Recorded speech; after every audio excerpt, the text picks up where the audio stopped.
header followed by a knee slide. It doesn't get much better than that for a striker aesthetic. Harry Kane, that is an unbelievable goal. Like a proper centre-forwards goal. Go and watch it back. The run onto this header. The defender there, I think it's Mukiele, just doesn't have a clue that Harry Kane is behind him. It's an amazing cross as well by Elise on his weak foot. Harry Kane lurking at the back post and then bang, he is straight onto that. And then the power on this header, man, just wants it more. Just gets there before the defender. Bang, bullet header. Thank you very much. And look how far this goes in the corner. Like, you can say I'm glazing Harry Kane as much as you want. Of course I'm going to. I absolutely love the bloke. But it doesn't get better than that for a header from a striker there. In the corner, bullet header. The keeper doesn't see it. The defender doesn't see him coming. And that's 30 goals for the season for now for Bayern. That is unbelievable. And I do think Harry Kane's numbers get taken for granted. One, because he does it every single year and it's kind of just become the norm. But also they don't get kind of viewed and valued in the same way because he hasn't got that trophy to go with it. He's going to get that this season with the Bundesliga, I hope. But the freakish level of consistency, like I said, he doesn't get the praise that he deserves because... I think partly because he played for Tottenham for so long and didn't win anything. People were kind of reluctant to give him the praise.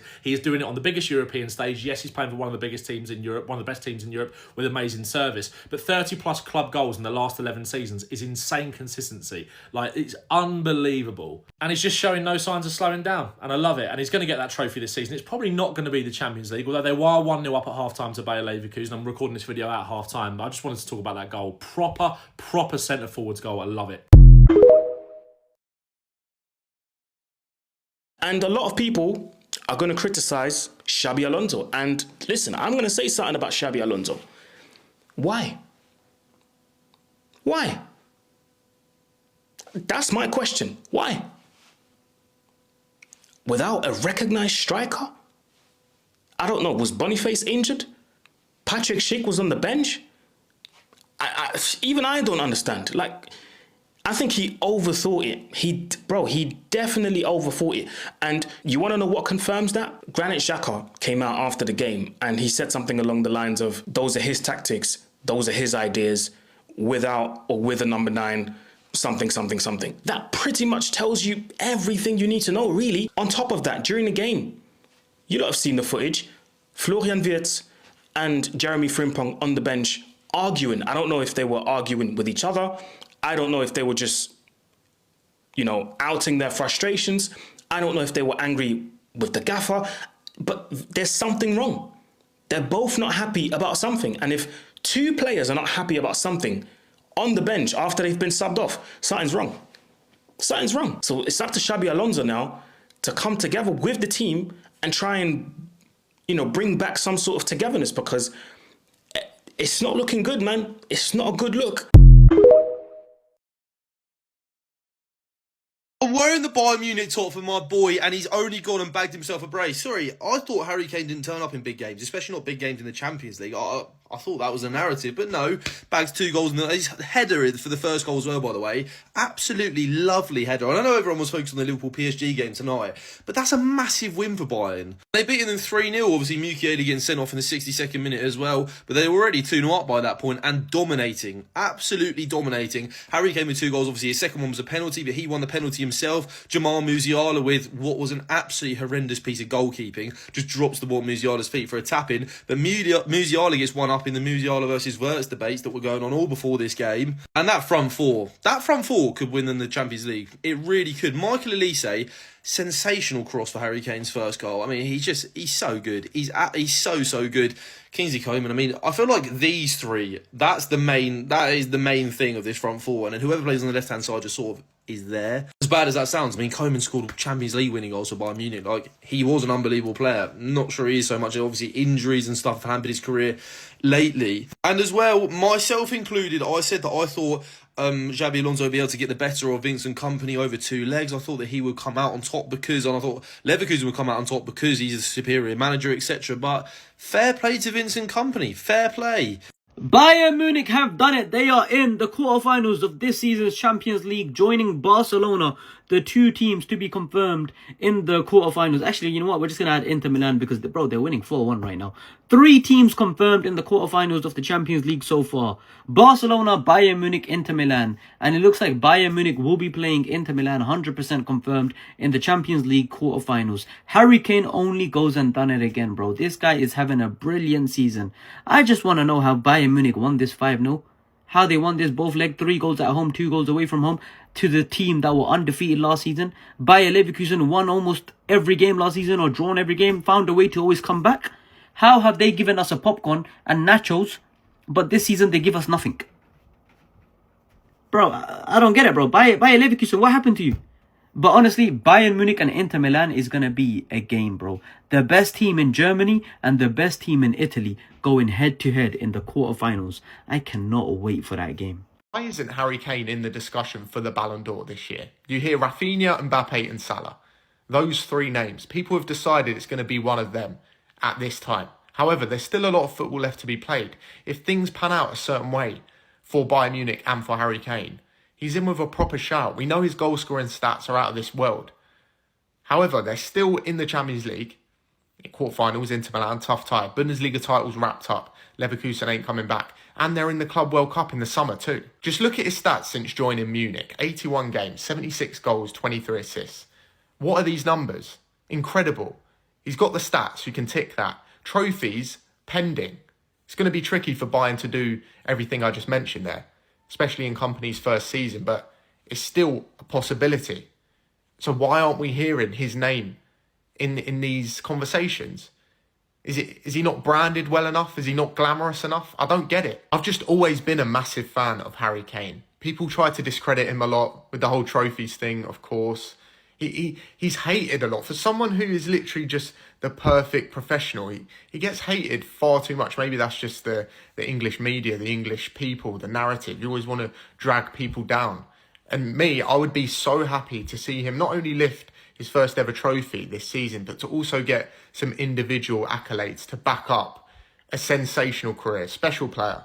Bayern Munich are beating Leverkusen 2-0. Musiala goal. This right here is absolute terrible goalkeeping. Brother, what are you doing? Brother, you had two hands on your ball and you completely missed it and the ball dropped to Musiala. Look at him. He's fully alert for this. That is absolutely poor. GG's. Hey, Bayern Munich, we will see you in the quarterfinals. You know what? No one's really talking about this because of the form of Mohamed Salah, but there is a genuine chance that Harry Kane can win the Ballon d'Or this season. As you can see here, 31 goals and 10 assists within 34 games for Bayern Munich this season. And if Bayern Munich go on to win the Champions League and the Bundesliga, I genuinely believe that there is a serious chance we could see an English Ballon d'Or winner. And you know what? It would be hilarious given the fact that Harry Kane has won absolutely nothing his entire career. The entire joke of Harry Kane's career has kind of been he's been unbelievable, scored so many goals, been ridiculously good, but he's never won anything at Tottenham. He comes to Bayern Munich, he doesn't win anything in his first season. It would be hilarious if Harry Kane gets up to this point of his career, wins absolutely nothing, then wins a Bundesliga, a Champions League, and the Ballon d'Or within the same year. And look, this is not me saying that Mohamed Salah is not the front runner for the Ballon d'Or, because he absolutely is. The numbers he's putting up right now are absolutely ridiculous. But if Liverpool only win the Premier League this season, for example, and Harry Kane goes and wins the Champions League and wins the Bundesliga and scores a ridiculous amount of goals in the process, I could see a world where Harry Kane goes and gets the Ballon d'Or. The truth of the matter is, in non-international tournament seasons, the Champions League has a very heavy weighting on who wins the Ballon d'Or. And if Harry Kane can win the Champions League, the Bundesliga, and score a ridiculous amount of goals, I think that they would give it to him. And yeah, it just would be funny to see him go his entire career without any trophies and then win everything in one season. But yeah, he is having an unbelievable season. He's going to break his duck this season, one way or the other. But yeah, unreal. Bruh, I'm not gonna lie, I did not see this win for Bayern coming today. Bayern absolutely demolished Leverkusen 3-0 at home. But it feels like Leverkusen didn't even go for it at all. I mean, look at this lineup. They don't even have a striker in this lineup. Why does Alonso have both Patrick Schick and Victor Boniface on his bench? I mean, I feel like I've been hearing some things about Boniface and staying at Leverkusen. Maybe there's problems there. But Patrick Schick, he's your club's highest goal scorer. If you're saving his legs for the Bundesliga, the top players play both games in the week. I mean, Harry Kane does. You have to offer some sort of threat. And I just feel like Leverkusen, I think they had one shot on goal, maybe. Anyways, back on Bayern. I mean, the first goal was beautiful. Olise, beautiful delivery into Harry Kane for the header. It's just a real striker's finish. And then Bayern dominate possession for the most part. Until Leverkusen's keeper absolutely stinks it up. He tries to catch the ball. It just slips out of his hands for Musiala to just tap in. And the third goal was a penalty. It was I think it was Tapsoba. He just had his arms around Harry Kane for a corner and pulled him down in the end. And this is an interesting quote from Granit Xhaka. He says, in the Premier League, Michael Oliver never gives that kind of penalty, which I kind of hear his point because in the Premier League, for corners, we see a lot of aggression before those corners come in. But I think for this case, Tapsoba holds on to Harry Kane for a little bit too long. And the ball ends up, it's unfortunate that the ball ends up going right where Harry Kane would have ended up. So that's definitely a penalty for me. I'd say this win was more Leverkusen playing bad. I still don't think Vincent Kompany has proved a lot, but we'll see. Bayern Munich, the third team into the next round now, winning both legs once again very comfortably, like the other two teams have done tonight. Comfortable next round, but this is the comfortable end we've seen it. Clean sheets in both games, Harry Kane scoring, free-flowing football, enjoying life from the company. Bigger challenges away. We'll see if they can get past them bigger challenges. Because this is like a home game. This is like, the stayed in Germany. They've not gone too far. The distance isn't too bad. It's like they're playing a league game. But they've done well even to beat Xabi Alonso's team. It is what it is. We'll see what's going to happen. So Bayern Munich qualify. They beat Leverkusen with an aggregate scoreline of 5-0. They're definitely one of the favorites to take the whole tournament, make it to the final perhaps. I believe they are playing Inter Milan in the next round, which is going to be a crazy, crazy game. And I think they deserve it. They played beautiful football, honestly, with Kompany. Nobody expected them to dominate Leverkusen the way they did, especially with how great of a season last year Leverkusen had and how great of a manager Xabi Alonso looks like he's going to be and going to become into a great manager. But in this tie, you have to say Leverkusen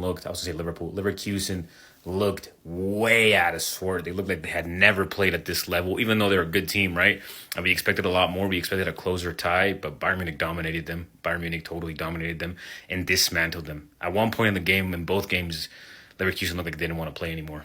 So, shouts out to Bayern Munich. They're one of the heavy favorites. Watch out for them. Some big results in the Champions League tonight outside of that Liverpool game that I've spoken about on the main account. Bayern 3, Bayer Leverkusen 0. Not many people saw that coming. I thought Bayern would go through the tie, but a 3-0 win. And Harry Kane, look, people question him in big games. Tonight, he performed. Opening the scoring with an absolutely delightful header. It's a brilliant ball in from Elise. And Harry Kane starts from so far out. He just drives towards it, heads it top bins. He scores the penalty as well.